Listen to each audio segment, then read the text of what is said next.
एक ऐसी गलती आप अपने गेहूं में करते हो जो सोचते हो कि पैदावार बढ़ जाएगी, लेकिन होता बिल्कुल उल्टा है। आपका पैसा भी नुकसान होता है, फसल भी कमज़ोर होती है, फसल से पैदावार भी कम मिलती है।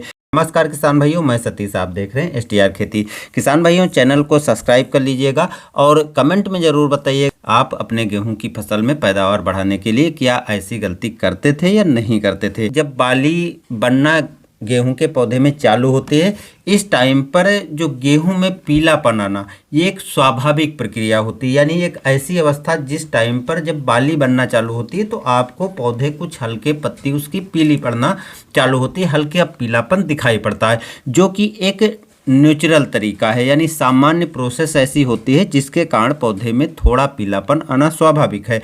अब ये जो पीलापन आता है, इस पीलेपन को दूर करने के लिए किसान भाई यूरिया डाल देते हैं, क्योंकि किसान भाई ज़्यादातर समझते हैं जो बाली बनना चालू होते इस टाइम पर जो पीलेपन की समस्या देखी गई है वो नाइट्रोजन की कमी से होती है, तो इसलिए हमको नाइट्रोजन को इस टाइम पर पूरा कर देना चाहिए। तो जबकि नाइट्रोजन की कमी दोस्तों होती नहीं है, लेकिन फायदा हमारी गेहूं की फसल को नहीं मिलता है, जबकि नुकसान होता है। कुछ किसान भाइयों के खेत में फसल पीली नहीं होती है, लेकिन फिर भी वो इस टाइम पर बाली जब बनना चालू होती है, निकलना की शुरुआत होती है, तो इस टाइम पर बहुत से किसान ऐसे हैं यूरिया डाल देते हैं कि बाली एक साथ निकल जाएगी। तो गलती बनती है पैदावार कम होने का। होता क्या है किसान भाइयों, इस टाइम पर जो आप सोचते हो कि एक साथ बालियां निकल जाएं, तो कोई चीज़ है, किसी एक प्राकृतिक ढंग से जो चीज़ चल रही है उसकी एक प्रक्रिया होती है कि एक साथ देखो बाली, एक साथ पौधे नहीं निकलते, एक साथ कल्ले नहीं बनते हैं, तो एक साथ बालियां आपके खेत में नहीं निकलेंगी। कुछ बालियां आज निकलती हैं तो धीरे धीरे 8 से 10 दिन 15 दिन में ये बाली धीरे धीरे आपके गेहूं से पूरी निकल जाती हैं। लेकिन हम लोग क्या करते हैं कि इस अवस्था में जब सिंचाई करते हैं तो सिंचाई करने के टाइम या तो यूरिया डाल देते हैं या तो सिंचाई करने के बाद डाल देते हैं। सोच बहुत से किसान भाइयों की यही रहती है कि इस टाइम पर अगर हम यूरिया डाल देंगे तो यूरिया जब पड़ेगी तो पौधे से बाली बहुत जल्दी निकल जाएगी। यानी हम कह सकते हैं कि ज़बरदस्ती पौधे से बाली को बाहर निकालना आप कर रहे हो यूरिया डाल करके। अब जब आप ज़बरदस्ती किसी चीज़ को बाहर निकाल रहे होंगे तो निश्चित है वो अपना सिस्टम जो उसका एक प्राकृतिक ढंग से चलता है वो प्रभावित होता है, जिसके कारण बाली पर बुरा प्रभाव पड़ता है। यानी आपकी फसल अच्छी खासी चल रही होती है, लेकिन यूरिया डालने के चक्कर में आप अपनी फसल से पैदावार कम कर लेते हो। होता क्या है, जब बाली अपने आप ज़बरदस्ती जब निकालते हो यानी यूरिया डाल दोगे तो पौधे बहुत जल्दी बढ़ेंगे और जिससे बाली जो है बहुत जल्दी निकल जाएगी। बाली तो जल्दी निकल जाएगी, लेकिन बाली छोटी रह जाती है, पतली रह जाती है, कमज़ोर रह जाती है। अब जब जल्दी बाली समय से पहले निकल जाएगी तो आपने देखा होगा कि वो पतली बाली है उतनी अच्छी मैच्योर नहीं होती है, उतनी अच्छी गुणवत्ता नहीं होती है, दाने का भराव भी अच्छे ढंग से नहीं होता है।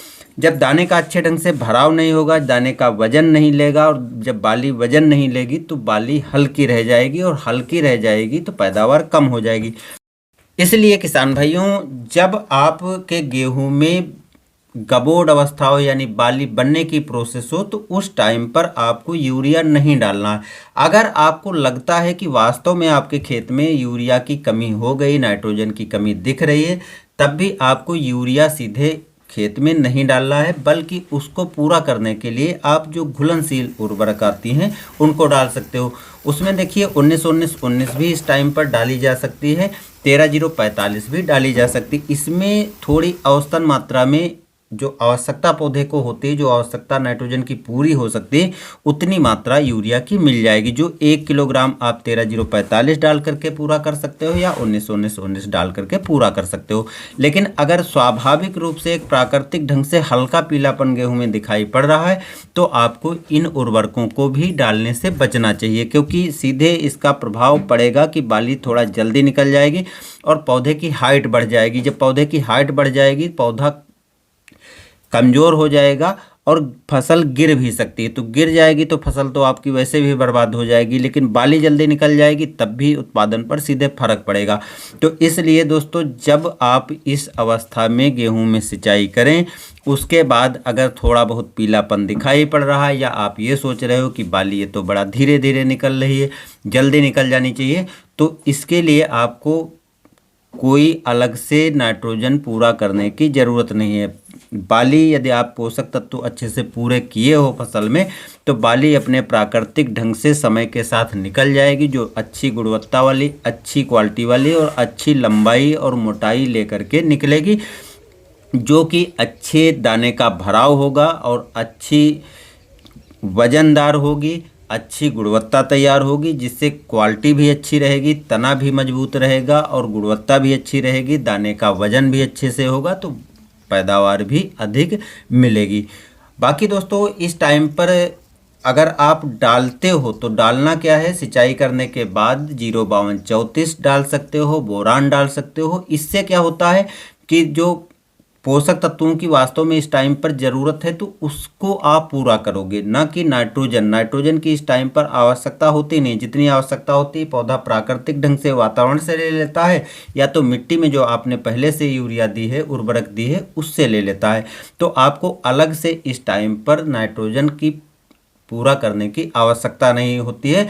और जो आप 05234 जो बोरान डालोगे तो उससे पौधे की जो इस टाइम की आवश्यकता है वो पूरी हो जाएगी। हाँ, ये ज़रूर है कि इस टाइम पर अगर आप खेत में चूहे वूहे लग रहे हैं तो उसका उपाय करिए। पोषक तत्व जो 05234 है, बोरान है, इनको डालिए, जिससे पैदावार बढ़ाई जा सकती है, ना कि यूरिया डाल करके। उम्मीद करता हूं दोस्तों इस वीडियो से आपको समझ में आ गया होगा कि जो इस टाइम पर किसान भाई यूरिया डाल करके गलती करते हैं, उनके खेत से पैदावार बढ़ने की जगह पर घट जाती है। अगर आपको विश्वास नहीं है तो किसी एक खेत में आधे आधे भाग में ये चीज़ अपना करके देख सकते हो।